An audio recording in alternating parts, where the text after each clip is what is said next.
Let's take some salvage wood pieces and transform them into beautiful home decor. Hello everybody and welcome into Emily's Upcycled Home. Come along with me as we make those beautiful rusty crusty birdhouses out of salvage wood, you guys. So I am simply just going to measure up my pieces. I'm doing one at 4-inch, 5-inch, and 6-inch, you guys. Going to my miter saw, I'll go ahead and chop those into the blocks and shape that I want, just cutting right on that line, and then we end up with our 3 little blocks here. Now once I have these situated here, you want to go ahead and measure for your triangle top. You want to find the center of your block. Now you can use your measuring tape, and if it doesn't quite center even numbers, then you're just like, I don't want to deal with that. So instead, you guys, you can get a piece of paper, cut it to the shape and size or the width of your block, and I just simply fold it in half, no numbers involved, and then I go ahead and mark my center of my block here. Now I want the center because we are going to make some tops here and we're going to make them at a triangle angle.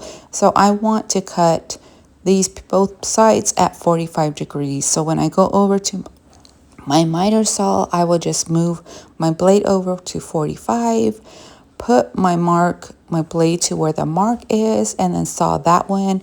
And then you can also just flip your blade to the other side. I will put it back at the 45 angle for the other side, and then I'll go ahead and saw those pieces as such. So once I have them marked to my line is followed, then we can go ahead and cut those pieces. Now if you cut the pieces, you can also take your piece of block wood, put it on the other side and measure exactly if you want an exact replica of one side to the other. But like I said, just come in after you mark back to your miter saw at a 45-degree angle and just go ahead and saw those edges off, making that triangle topper. Now I am going to add some more salvage pieces to form the roof, but right now we're just going to do that angle. And then I didn't flip my blade, but I went ahead and marked the other side and sawed that as well. Now the backs of these pieces, I want to keep that rustic wood tone, but we will layer them up with wax so that if you're done with the design in the front and you want just a full rustic look, you can just flip them over. I'm going to go ahead and sand these up, giving it more of a smoother surface for me to work with. And then we're going to go ahead and come in with a candle wax or candle here and put some wax on one side of the piece, because remember, the other sides is just going to be all that wood tone with some wax on there. And that's just going to help my milk paint that I am going to come in with have a resistance on this old wood. Now with your milk paint, I'm using Sweet Pickins and butter, and you want a 1-to-1 ratio of water to powder. So whatever scooper you use of powder, you want to use that same for your water. This is a beautiful color called butter, and we are just going to layer up the first layer of paint. I'm going to come in and dry it with my heat tool, and that's where you get more of that chippy process and texture when you come in with your heat. Then once I have this fully dry, we'll come in with a second layer as well, and then repeat the process once again of heating up your milk paint. And I love it when it bubbles and it chips and it does all and builds all this texture. And once I come back, I'll get my 220 piece of sandpaper and my gator sander and go ahead and sand our pieces as well, making sure that I get into that rustic look that I want. Once you have that rustic look that I am going for, I will go ahead and blow off all the extra debris on top. And with the IOD transfer book, Winter Botanist, we're going to go ahead and pick out some pine cones here. Now I have this pine cone on the bottom, and then we come in later and pick another pine cone. Because we're going with the kind of winter theme here, I want to make sure that I do seal my piece first with any kind of sealer of your choice. For mine, I am using a top coat of Mod Podge here. Give that a thorough dry, because once you put that transfer on, you want it to transfer smoothly, and if you don't seal your product, you tend to come into a lot of issues with your paint pulling up and everything. So I go ahead and apply the transfer, and if you notice, that little piece didn't quite make it on there, so all you do is put it back down, layer it up where it needs to, and just rub that transfer back on. I'll come back in with a little picture here on the top of some more pine cones, and then I will add that to our piece as well. So notice that I took one transfer and cut them in half to give me two pieces that fit on each little birdhouse. Now once I have that on, we'll go ahead and add a little bit sanding, because we have so much wear on all the other pieces, and then the transfer is so bright, I'm gonna give that a worn out look as well. So I went ahead and drilled some holes, and then we are going to come in with some little rustic screws and glue on these rounds. So I'm going to make a little pilot hole here, and then age in those, well, twist in those rustic screws that I found. You guys leave your screws outside, especially in the winter elements, to rust up, or you can use a little salt bath or soak with some vinegar and salt together to age up your metal. Now with some salvage pieces here, we are going to come in and just make the roof of our pieces. Now don't look for a perfect look here. You want them to be a little rustic look, a little overlapped and aged up, and just a worn look. So don't try to be too perfect here as well. With some hot glue, I'm going to go ahead and add the tops, and then add one brad nail on the top. And if you notice, I already came in with some dark wax on these houses using my bare antique wax, but we're going to go ahead and come back in again once I have all these roofs of the house on, and go ahead and age up and stain our wood. So that's the same wax that I put all over the piece as well, that gave it that rustic look. And here's the finished look of this set of houses. I will be making more and adding them into the boutique as well. And I just loved how worn and aged these came out. We can also do some shabby chic styles, and so many different ways to create these as well. I hope you guys found some great inspiration with this craft. So don't throw out your salvage pieces. There's so much fun in creating with them. Did you know that I am an affiliate with Royce Cycle Treasures? So if you are looking for some beautiful rice papers to shop, save and reuse my affiliate link to the top of my Facebook page. There are so many beautiful papers to choose from.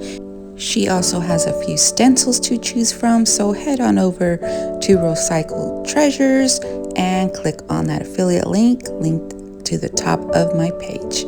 Thank you all for your support. So with this salvage drawer, you guys, this is just from a furniture piece. We are going to give this a chippy finish using this beautiful shade of blue here by Dixie Belle called Dusty Blue.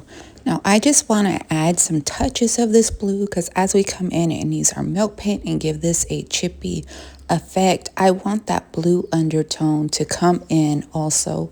And we're also going to use that brown from the natural wood tone, or the wood tone that stained already on this piece as well. So I'm just layering on the outside of our little frame here, I'm going to call it, and then you want to make sure that you thoroughly dry this before you come in with your milk paint, because you don't want your colors to blend together here. So once I have this thoroughly dry, we're going to mix up our milk paint, and this is Sweet Pickins milk paint in the color Bedford. If you're interested in Sweet Pickins milk paint, you can go ahead and hit up my friend Andrea at The Cutest Little Thing over on Facebook, or you can also purchase your milk paint with my affiliate link, that is a fusion milk paint that I will have in the description. Once you combine these two products, the water and your powder, and mix it up thoroughly, you want to let it set for at least 5 minutes for your piece to thicken up. Now I come in very messily over my pieces because I want a cakey, drippy, messy, layered look on my pieces. And also I'm going to be careful not to overwork that blue in our paint as well. Once I have that very caked on and layered, I'm going to come in with my heat gun and dry this up as well. Now, you see that we're already getting some cakiness and some crackle here. We're going to go ahead and hit those edges as well, and then repeat the process of drying, and then also come in with a second layer. And I find when using milk paint, either this product here, the Sweet Pickins, or the Fusion milk paint that I also use on my page, your heat gun is your best friend on these pieces. The drying process here, the layering process, and the caking up of all this paint just gives you that old chippy look that I love to create, and that heat tool is what helps me do it. So you see me come in with another layer here, and I go ahead and cake it up again, coming back in with that heat tool. And if you notice how close I am to my paint here on that second dry, really getting in those drips and all that crustiness into those corners, and really that caked on look there. So this isn't dry yet, so we're going to go ahead and thoroughly dry this, and then we'll come in with our 220 piece of sandpaper and sand this up, helping all those little chippies come off of our piece, exposing that beautiful blue underneath by Dixie Belle. And then we'll go ahead and keep continuing that process. And you also noted the brown undertones of our wood piece coming through here. So you can distress this as much as you want, and you know milk paint is going to chip and crackle in different areas, and all depends on what your milk paint's going to do for that day. So I'm going to continue sanding this, and then we'll move on. So I think I'm good with this look here. Now I want to come in with some transfers. For the first things about transfers, you guys, is you definitely want to seal your piece first. Now we're coming in with the Santa's hollow transfer, and you guys, I'm coming in with birds. I know we're in winter, but I just wanted to bring in some birds and a little bit of a spring vibe to this one here. So we're just going to go for it, you guys. So once I have this where I want it, and I come in and I'm going to use a top coat sealer by Dixie Belle here. And I think this is just a flat finish or a satin finish here. You can also come in with Mod Podge. I actually love the way Mod Podge gives me that protective layer with that sticky, the little bit of that sticky film to help my transfer stick. I love that. But you guys, make sure once you put your top coat on, you thoroughly dry this piece. When I came in here, I thought it was thoroughly dry because I did use my heat gun, but it was not. So some of the pieces did lift, but you guys, work in sections, you know, transfer, rub on your pieces, pull back that plastic backing, and go from there. And if you find trouble with some pieces not rubbing off the way you want to, this is a very distressed piece, so I'm not going to worry about it. But you can also lay your piece back down and just re-rub that transfer in. Because we're going with the distressed look, I'm getting my 220 piece of sandpaper and lightly sanding over our image as well, giving it a little bit of a distressed vibe here, so it's not so vibrant against that worn out look that we are going for. So once I have this all settled in, you guys, I'm going to come in and layer up some waxes. I'm bringing out my dark wax brush or my antique wax brush here, and there's so much product in that brush. I am going to come out with just some clear wax here by Dixie Belle, heat up that wax, and then we are just going to add that brush into that clear wax and use whatever product is layered up in that brush first, just lightly feathering in the edges and around those corners, you guys, just deepening that tone and giving us more of depth to our piece.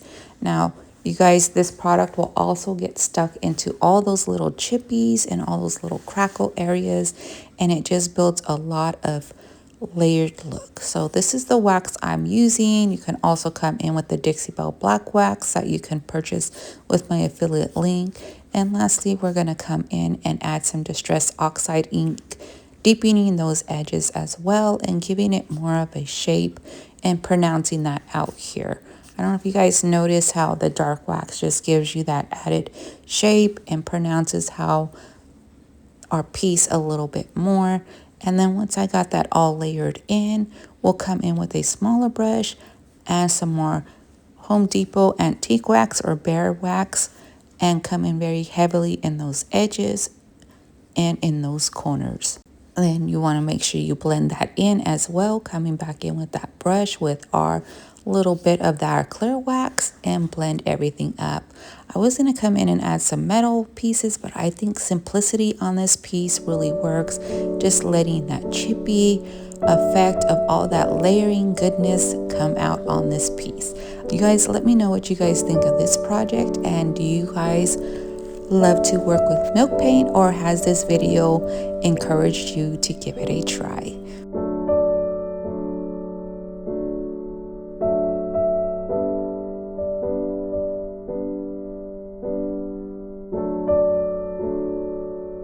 If you enjoy my content, I would love for you guys to be part of my YouTube family by hitting that subscribe button as well as that notification bell so you don't miss any future videos. If you are in need of more Christmas inspiration with some salvage pieces, check out my last video, link in the description. So for this project, you guys, I did build this sconce here, just one single sconce with some wood, salvage wood pieces. I have some fence board bases at the bottom. I have a piece of salvage bed framing right there down the center, a little piece of a spindle and some more wood fence board at the top. And once again, you guys, we're just coming in and layering in some milk paint. And since I showed you a lot of this process on the previous project, we're going to just kind of speed this up a little bit. And I'm just using the color Bedford by Sweet Pickens. And I already have my first layer on there. And I'm coming in, I believe, with another layer. I do about 3 layers of milk paint onto this piece, you guys. I do have a how to build this piece on my Facebook page. I couldn't download that video to share it here, but I just wanted to show you guys simple pieces that you can put together with salvage. You see all this beautiful crackle and everything on this piece as well. I'm going to come in with the simple 220 piece of sandpaper and help that along. And then you guys will go ahead and do the layering process with some waxes. You can leave your piece as is, but I do want to come in and give it a little bit more distress and weathered look with some antique wax by Bear. Just once again hitting those high points or the edges heavier than everything else, and then just coming in and blending. Make sure you're wiping off any excess on this piece and further blend in your waxes. And then lastly, come back in with that distress ink and highlight those edges even more, adding a darker distress aging piece along those edges. And this is our finished result, you guys. I think this is just a beautiful statement piece with that rustic vibe going on. And sometimes you just need that one single sconce piece in one little area, maybe a small wall or something like that, where you can't fit 2. So I think this will be a perfect addition for that rustic farmhouse or cottage style home. But you guys let me know what you think of this one down in those comments.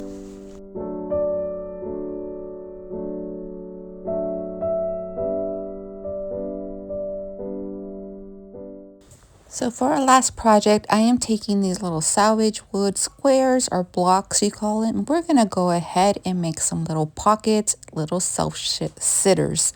Now, I think these would be perfect to put in some little pictures, some little keepsakes, like if you have a favorite movie you guys all went out to see and put a little photo of your family in there. I think that would be an adorable idea.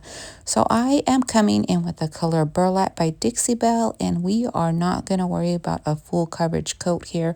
We want that rustic element of the wood to shine through as well. You can go ahead and paint the backs as well as you want, but I'm going to leave that a little bit more rustic just in case you want to flip that around to the back side and have a little bit more of a simpler version. Grab your scrap pieces of fabric and let's go ahead and wrap these around to make a beautiful little fabric pocket for our goodies to sit in. Now for the staging process, I'm not going to fill them, but we're just going to add a little bit of greenery to them. But like I said, adding some little keepsakes in there and pictures of your family would be adorable. I'm going to come in with some coffee stained lace here and add my hot glue to attach that just to give it a little bit more of a layered. And with my rustic wire here, we are just going to add a rustic element with a bow. Loop your floral wire just like I do with my bows that I make here on my channel. Finish it off with a cute little button. Hot glue everything in place. And then with my greenery, I'm just going to come in with these faux picks here. Pick them apart and add our cute little florals inside as well.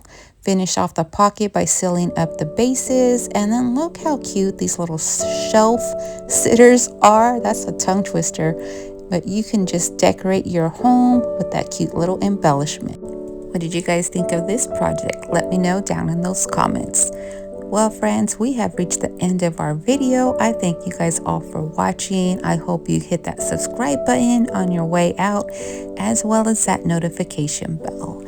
Let me know down in the comments which project was your best. We did a lot of chippy looks today, but I hope you guys all enjoyed them and learned something new. Check out those affiliate links down in the description, as well as follow me on all other social media as well.